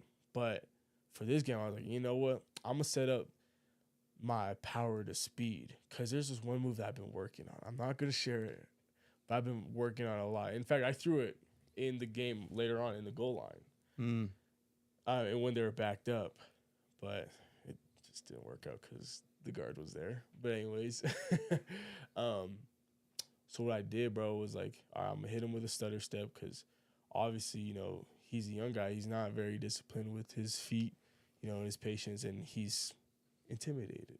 Yeah. Fact of the matter. He's coming play a ranked team You know on the road. Exactly, right? So I know his jitters are up, so I know his feet are going to move. Mm-hmm. You see what I'm saying? I know his hands are going to move. I can see it in his eyes before the play even started. And so, like, I tempo rushed him to start. So I got on my stand. My get off was a little bit slower than usual, but, like, I meant to do that, right? Yeah. And so I got out a little bit slower, and then I like waited till I got just pushed a yard up, and then I started stepping on his toes. You see what I'm saying? Like hitting like just a little bit of stutter, you know, my head movement, everything like that. And then I saw his hands go like this, and their hands a lot of times match their feet. You see what I'm saying? And so I knew his feet were going everywhere. And I was like, oh yeah, No base. it's over now. Yeah. And so what I did, bro, I inside hand to inside chest, shoved him. That instantly got his base knocked off. And then the rest, I see his chest go up. I just put both my hands on him and push him. Like, I just keep pushing him, bro. And next thing you know, he's on his back doing a back tuck. And then now I'm like, oh, shoot. Noah's right there. literally like like 2 feet. I almost said a meter, like 2 feet away from me. You know what I'm saying? I could break down and like stop my momentum and like try to play tag with this guy, just try to chase him around. Or I can make a sick ass play. I'm thinking all this while I'm doing this, by the way. I'm thinking, or I can make a sick ass play, jump over this dude, and get his ass. Because I was reaching for the ball too, and I'm like, and he doesn't have great ball security. Yeah. So like, this could be a strip sack right here. I don't even need the sack. I can just jump over and hit the ball. And then he reacted very well in the best possible way, truthfully. So that's just a little rundown of that play. So Thank you. That's sweet. You know, what I was trying to do though was really set up my power to speed, and and it worked. You know what I'm saying? For sure. Yeah. It's funny. My high school coach played in the NFL for 8 or 9 years. Mm-hmm. And then I coached again later with a coach who played in the NFL for 8 or 9 years. It's funny you talk about the no base. Yeah. So much in those NFL guys is focused on weight on insteps, weight here, weight there, weight, like where you're placing and distributing your weight, because you got a monster like you launching himself at you, right? Literally. So once you lose that balance or you lose that weight distribution how you want it, it's bad news. It's game over. Especially at this level, it's over with, man. Yeah. Like, you can't do that. That's like me letting, you know, the offensive tackle get his hands around my shoulders, my shoulder pads. You're dead. It's you over. Know what I'm saying? It's over. It's play's over, buddy. You know, you might as well just, you know. So, yeah, man. But that's why it's important to be intentional with the little things, bro. Yeah. And so now he's really worried about his weight, and now you got your speed moves. Exactly. Right. And you know what else is cool about that, though? Now that's on film. And now everybody knows that, whoa, he can bull rush the heck out of me. This guy's not just a speed rusher. He can flatten me. You see what I'm saying? Like, you see what I'm saying? And so that's why, like, it's cool, man. That's why I'm trying to be, you know, humble with my rushes. I'm still trying to, like I said, develop my pass rush game, show that I can do, honestly, everything. You know, I can power rush, I can speed rush, I can do power to speed, I can do speed to power. You know what I'm saying? You name it, whatever. And obviously, all these different rushes are for different circumstances, different body types, different players, you know what I'm saying? All these type of things. And so I feel like that just goes to show, like, kind of like my versatility in a way. And I feel like, you know, I'm a very versatile athlete. I mean, shoot, off OE, outside linebacker, defensive end, I'm doing everything. Truthfully. Everything. You know, I'm dropping in coverage, I'm pass rushing, I'm setting the edge, I'm shooting. I'm playing a 4-eye halftime. You stunning way inside you know too sometimes. I'm split out sometimes, all types of stuff. Yeah. So, I don't know, man. That's just something that, like, I've been able to notice, and I'm glad it finally showed, you know, against Arizona. And so I'm excited to see what I'm going to scheme up this week for my pass rush. Yeah. You know, I'm excited to see, because after this, I'm going to go home and watch my 60 play cut up that I have, and, you know, I'll get a better understanding for the tackles and stuff like that. I mean, I still have a good idea, but, you know. Go deeper and deeper. I'm different now than I was last year, you know what I'm saying?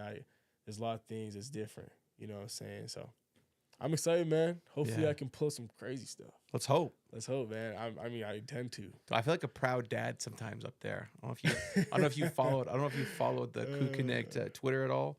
You haven't been on Twitter much, I don't think, but that's good. It's good. Keep you know that distractions out. Yeah. But I get my phone out in the stand. Remember I sent you guys that clip of Trey's sack or whatever, you know. I get my phone out, dude. I feel like a dad. I'm like zooming in, like, all right, here we go, Isaiah. Let's see what you got here. Let's see it. Trey's on the field. Like, let's see what Trey's got here. Like, dude, Mark's on an island. What's he gonna do? I want to see. That's like, so sick. you know. So I you go through see my videos. I got a pretty good like eye for like when something's gonna go down. Yeah. Because of just like the stuff like that. Yeah, I'm like, absolutely. this is one I gotta get. Like, let's see what they do here. Dude, that's so sick. It's kind of fun. Did you get any, like, clips from last game? Yeah, I got a bunch, dude. For real? Yeah, I got a couple of you doing some stuff. Oh, there you go. Yeah. I'll have to send them to you after. Yeah, but absolutely, man. oh yeah, there's a couple. I showed Nolan one of them. Oh, for real? Dude, Nolan is slowly.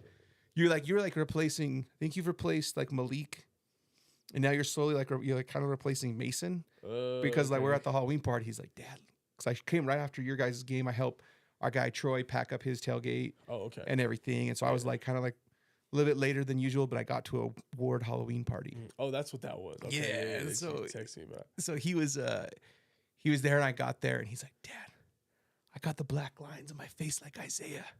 I'm like, yeah, you do. So I like, That's so so I sick. texted you because he's like, Yeah. send it. He's like, Dad, send it to Isaiah. Send it to So then I pull out my phone. He's like, Dad, how was the game? I'm like, look at this.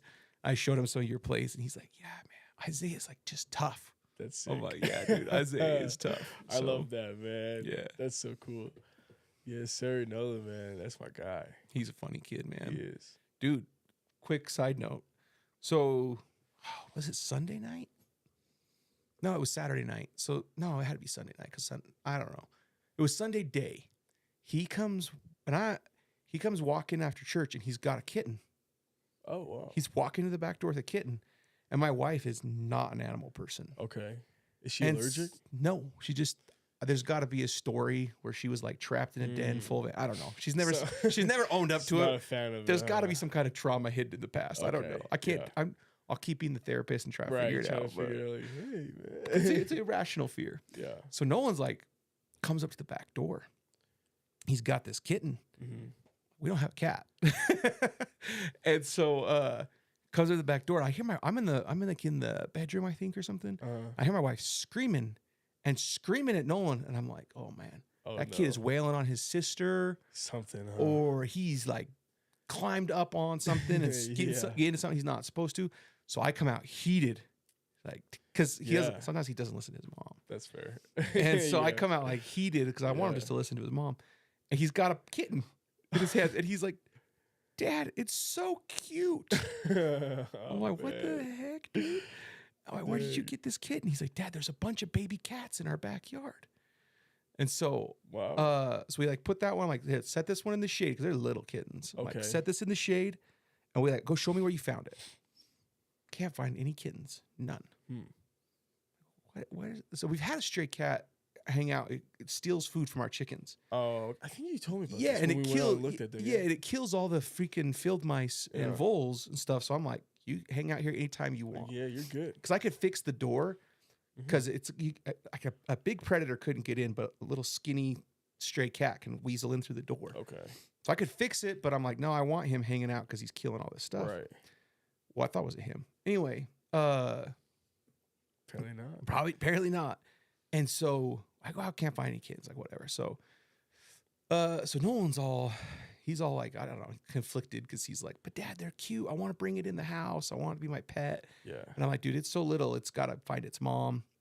So it's just chilling in our backyard, like alone in the shade, like all day. And then finally the mom comes back, which is the cat. That's our stray. Yeah. And it just like, it starts like feeding it in the shade or whatever. And we have a ton of predators, you know, like we have the fields and farms around us. Yeah, We've seen, I've seen foxes. I've had neighbors seen bobcats, like beefy, mean bobcats, raccoons, like all these predators. Yeah. So I'm like, if this has one kitten, the rest are probably Oh yeah, for sure. from these predators. Yeah, So like, that's absolutely. probably the only one. He's been known to exaggerate. Yeah.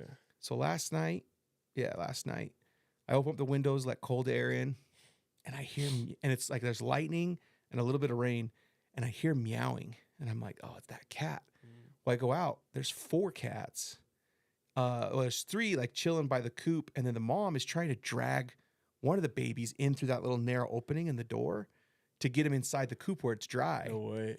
And they're all crying, they're like getting wet and all this Yeah. stuff. So I like scoop them up, and the cat's coming after me. It's all Tripping mad because out, I'm grabbing its yeah. babies. And I open up the door and I like toss them in and let the cat in and all that. So now we got like, and then I'm like, I gotta get up early because my rooster, he might go Arnold Schwarzenegger on these baby Yeah. kittens. Like just So I go out there early this morning, dude. The chickens are like loving up on them, really like cuddling them, wow. like all this stuff. So now, like you got your dog, yeah. and we've got a bunch of stray cats, or so I don't know what we're gonna do. Dang, man. So maybe Kevin, do you want cats? No, Kevin says he's Not a cat guy, Kev. You know, I'm not a cat guy either. no. I can't do cats. I appreciate the crazy, hustle though. of killing the mice. Appreciate the hustle. Absolutely. No, that's big time. Yeah, we're not doing litter boxes. We're not. Nah, I can't. We're not doing none of that. Yeah. But that's crazy though. That's what's like living in the country. Dude, that's so wild. Yeah, I'd be like, Nah, hell nah. Get them cats out of here, man. I'm also allergic to them. So it's like, that just makes it even worse. Yeah. You know? But dang.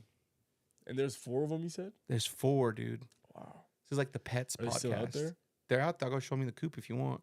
Yeah. You see them from afar. Bet. But yeah, I want to see them. yeah, this is the Pets and Dump on Wyoming podcast. Like every episode, we talk about pets. Literally, something terrible about Wyoming.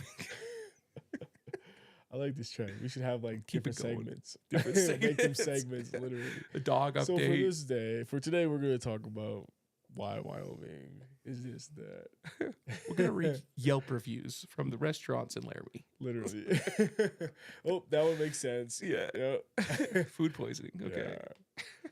No kidding. Sushi restaurants in Wyoming. You know. Man. But yeah, dude. That's crazy though. I'm excited for this week.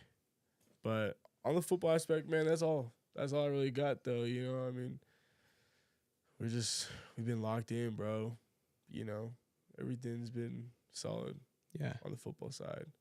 But other than that though, like life's been pretty simple for me.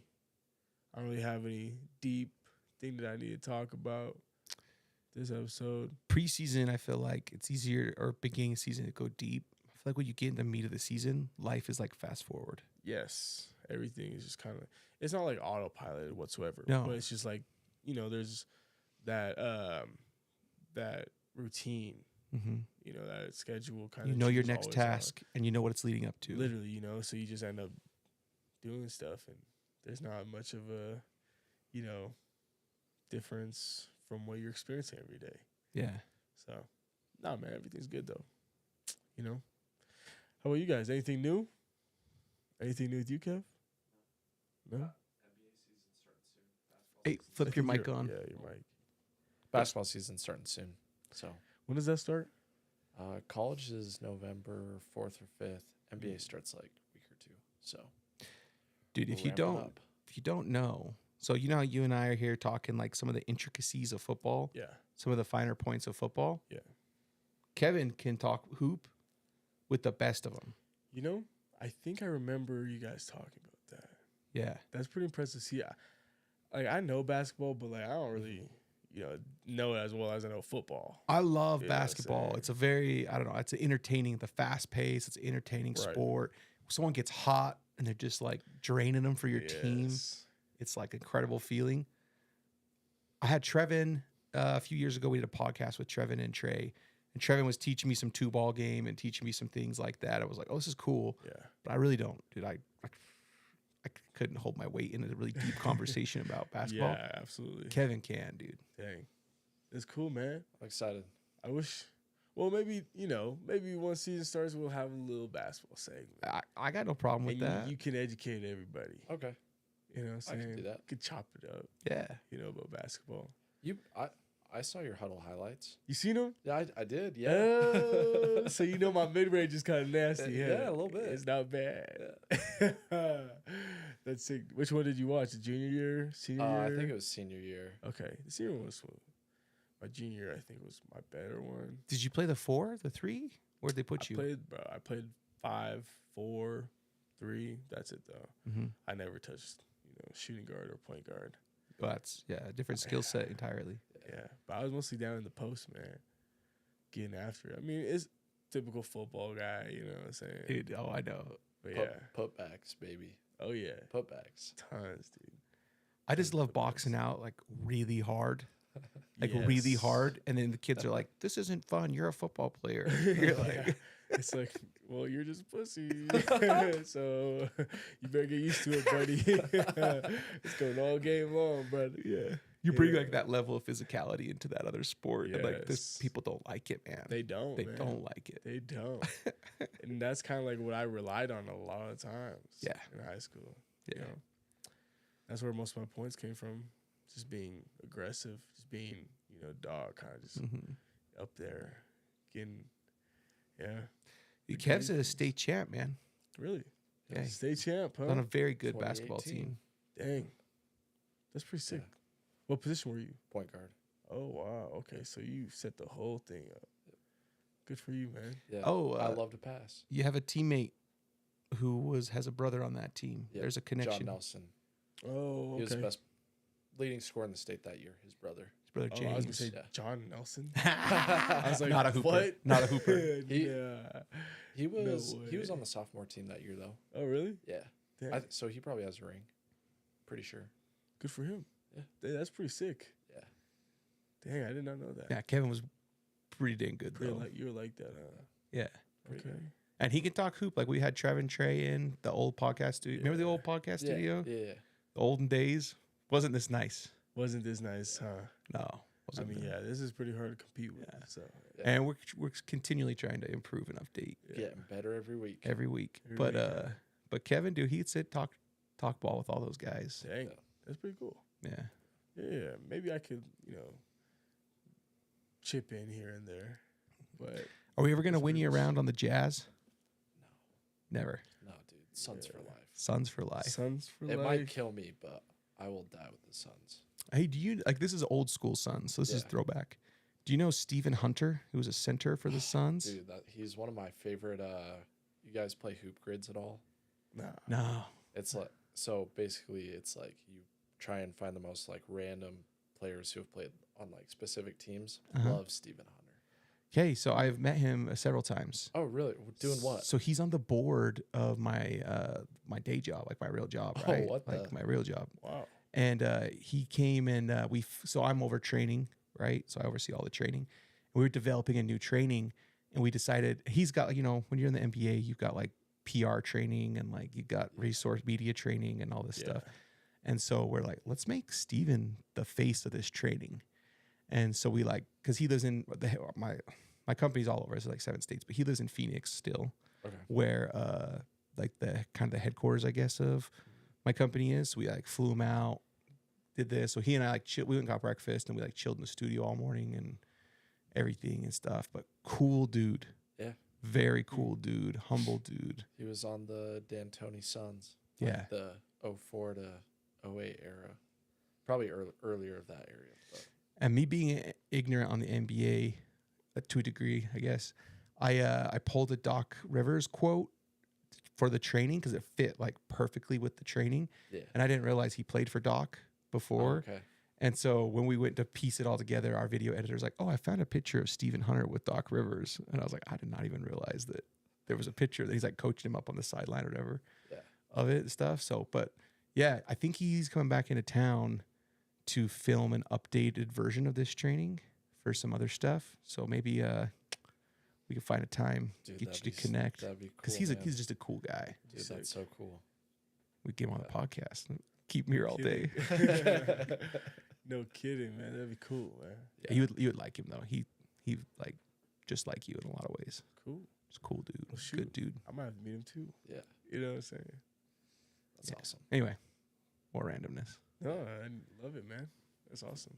So it's definitely something that is in the works now. Yeah. Yep. We got a basketball segment, man. Why not? Yeah. Why You not? got Might you as got to have well. time to kill from your national championship game to draft. It's facts. We'll cover hoops. There you go. Maybe we can bring some hoopers on the Realist too, Maybe You if they can hang. if they can hang. Yeah, If they yeah, can yeah. hang, you know what I'm saying? you gonna go to a lot of games? Yeah. Because I saw Probably. Jake and I can't remember who else was there. Jake Retzhoff was Yeah. at the There's at the there's blue and quite a white game. few guys. Jake and that- Trey were going to because they were roomies for a bit. Yeah. They're not anymore, but they Oh, were. okay. They were going quite a bit together. Okay. Yeah. So I'll probably go to a couple. The thing is about me though is that like it's hard for me to really go watch basketball and not play. Mm. I don't know why, bro. It just is. It's hard for me. Like Yeah. obviously it's like wow, that's impressive, but like I don't know, man. Maybe it's just like my competitive nature or just how I see myself as a hooper. Yeah. But like I just can't do it. Dude, my So, first year not coaching, I went to like a game, the first game, home opener. There, my first year not coaching, I sat in the stands until about halftime, okay. and I was like, "This sucks. And you're like, This is stupid. yeah. Like, I would have done this. I would have done this. I would have Right. Now I can enjoy it like some more, but like Sure. I get that. But in the like I'm still like I know it's been 6 years since I've like played basketball, but still, there's still a part of me that's like I feel like I could do it better than that guy. You know what I'm saying? But Not a recent history, but there's a fairly recent history of some crossover with football and BYU hoops. The Kafusis, dude. really, That would be a fun highlight you to met, pull up. Bronson and Corbin. You know Yeah. those guys? Yeah, they both played. They both Played for were dual BYU. sport. Yeah, really, yeah. wow. Corbin even I quit. didn't know that. Corbin quit football, played basketball, and then quit basketball and To play active play football. and No went back. way. Yeah, Well, and he's 6'10", so yeah. Yeah, I was gonna say they Like, are that Large helps. Human. Yeah. but Bronson Yeah. was my favorite. Dude, Bronson Because did not look like a basketball player. that's why I liked him. So funny. It looked like a defensive end just stumbled out onto the court Oh, and was man. I'm talking like Was he going hurting crazy? people. I bet. Dude, remember was it Kelly Olynyk? Or was it it was a Yeah. zag? I know it was a zag. It might not have been Kelly. But there was a zag on a breakaway Okay. and Kafusi's in pursuit. And he like breaks down to like lay it up Later, yeah. under the hoop. Really? Just oh yeah. And they called a foul, but he kind of let up a little bit at the end and he kind of like caught him. But he still Okay. got the full whiplash effect. Oh, yeah. And like hard foul. And that guy, guess what? He didn't drive the hoop anymore. Oh, I the rest of the bet. game. No more breakaways for He's him. like, Just, I'm good. I'm gonna man. dribble right out of this key and let's reset this thing. That's it. Yeah, dude. I believe it. Hey, football players, they're a little different, man. I ain't go, but Yeah. So maybe there's hope. maybe nah. Nah, unfortunately. Dude, I don't know. I mean, yeah, that'd be fun, but It'd be fun for a game or two. I feel like I'd give them buckets. I'm not saying I'd go out and drop 30. I'm not saying I'd drop even 20, but I for sure get mine.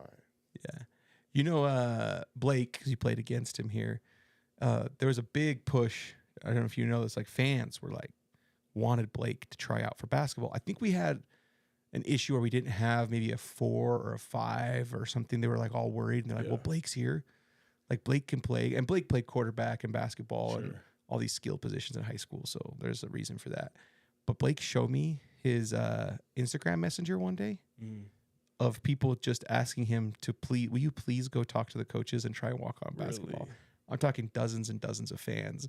They're just dropping in his messenger from Facebook, like begging him to go walk on the team, dude. It was pretty That's funny. crazy. So That's wild. Is there a good hooper on the defense? Because I don't think Batty ever played. I don't remember. no, playing Batty was on a horse or under a tractor during basketball I season. was gonna say, yeah, nah.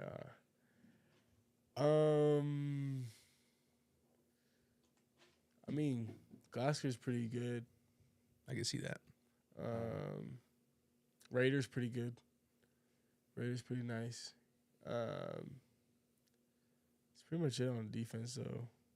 Like when we all go hoop, you know what I'm saying? Like there's not many guys who like really stand out. But on the offensive side, Darius is actually a pretty good hooper, man. Yeah, I'll give him that. Jake's pretty good too. Keelan's pretty good. I heard Connor Pay was good, but Connor's just a weird skill set because Yeah. he's like, obviously he's a 5's body, right.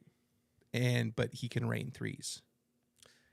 So he's like a stretch Interesting. 5, but I don't know. And he probably has some decent post game moves too. Yeah. But when Connor was the baby here, when it was like Mason and Blake and Connor and Carter Wheat, and they were like all roommates, and they would go hoop with like other guys on the team. I'm forgetting who else, but those were like the main guys.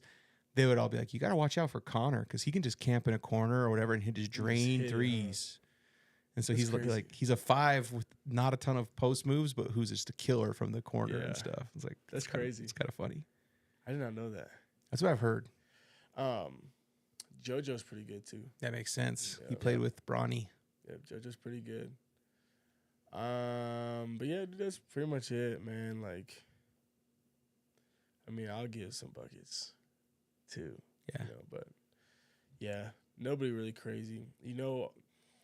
There were some dudes at Boise State who I played with. They were really, really good basketball players. Skinner. Nah. If you ever see his jail, nah, I'm giving you buckets too, man. Austin Bolt. Okay. He was Gatorade Player of the Year, I believe, his senior year in 2019. I want to say, and like he's just like, dude, this lanky, white dude. You know what I'm saying? Like, no, he doesn't look crazy. You know what I'm saying? But one of the most athletic people I've ever seen in my life. Yeah. You know what I'm saying? He's really good at basketball. We used to go hoop all the time at Boise, man. But yeah, and there's some other guys who were pretty decent out there. But yeah, dude, crazy. You ever play pickup and like you stumble across this guy who doesn't look athletic at all? Yep. But he's got these like crazy old man post game moves. Yep. Like in the post with all the turnarounds and like the little fade, maybe a little Yes. euro and all this stuff. You're like, where did you learn this? Like, where did you develop this? And they just love hoop and Just love it. all the time, at least in, church ball Yeah. or whatever. You find these guys, you're like, Where did this come from, dude? Like, I never expected this. they're out there in their New Balance, Yeah, just like dude, the just ankle like- socks. Yeah, You know ankle what I'm saying? socks. Like the New the Balance. long shorts, man. Oh yeah. That's funny. So. Like they'll have that like flash T-shirt on, a little bit of their G showing out the neck. You know what I'm saying? You know exactly what I'm talking about. Yeah, Yes. absolutely, dude. Yeah, Yeah. like You still I hoop, know. Kevin? Like church ball, pickup? I live in Highland right now, so all my runs are in Payson and Spanish, so it's hard to get down there. Yeah. And they're all in the morning. I have to be at work at 6:15, 6:30, so can't right yeah. now. But once I graduate, dude, it's back to 3 or 4 times a week for sure. for sure, like no doubt. Yeah. If you're in Highland and you have a run, please let me know. I'm dying. Say less. I'm dying for some hoops. Let Kevin know, man, Yeah. because Yeah. he will give y'all buckets. I'm telling you. All right. Yes, sir. I man. have some basketball questions from this weekend that we're gonna have to ask off camera, but Sounds good. Yeah, I bet. Yeah. I feel like I know where you're coming from. But yeah, man. Well, great episode. You know what I'm saying? I appreciate you guys Of course. spending time chatting it up, man. And I'm excited for this week. You know, we early game Friday. For y'all who don't know, I think we play at 8 o'clock. 8:15 8:15. kick. 15 kickoff. it's gonna be cold. I heard. Yeah, And maybe 40s. wet too. 50%. Possibly wet. I heard it was 50%. So it's gonna be a good one. A little grudge match, man. The Mokes are coming through with the tailgate. Just so Oh, anyone really? out there, Coot Connect subscribers, they're doing gumbo, gator. They're doing like the mini Cajun Really? fest. It's gonna Wow. be That's sick. I wish I could be a part of gonna be a pretty, in a few years when you have a bye week, Yeah. or Yeah. next year when you have a bye week, come on back. I'm We'll gonna have to. treat you like royalty. 100%, man. Yeah. Speaking of, you know who I saw this weekend? I saw Puka, I saw Fred, and I saw Steve. Did you you never overlap with Puka? Nah, I never played with him. I played against him a lot. You played against him that toe touch game? No. Oh, I yeah, wasn't, that's right. I wasn't on That's the team right. at that point. That's right. Yeah. So That was a crazy game. I think he was on 2020 team. Was he? 21. Yeah, He was on the 2021 I remember team. 2021. He might have had a hammy thing going that year, right? Didn't he have a tight hammy? he Or was. was it Samson? Samson was definitely on the He 2021 had team. the Might have been touchdown Samson. catch against you guys, like back left corner of the end zone on the south. So south end 2021, you had Neil, Samson, and Puka. Yep. But Puka missed a stretch because he had a tight hammy. zone. I'm pretty sure. Samson did score a touchdown that game. Yeah. 2021. I remember that. Mhm. But I saw Yeah, him at the Samson was game. there too, right? Yeah. Max Tooley was there as well. That's right. There's a lot of people there. You still stay in contact with Max pretty good? I haven't talked to him in a little while Yeah. here, but we're still tight. He's still Everyone. my boy, you know what I'm saying? Sure. But I mean, that's the thing, dude. Like when I'm in season, it's just like all the people who know I love them know that I love them. And Right. like but I'm just locked in. You know what I'm saying? I talk to my mom as much as I can, but like truthfully, like not as much as I do out of season. Right. You know what I'm saying? Like literally I'm not on Twitter I don't even Snapchat anymore. Mm-hmm. You know what I'm saying? Like, I'm locked in, bro. Tinder's even shut down. I don't even know what that is, man. That's funny. You trying to get me got? Nah, Mutual sponsor us.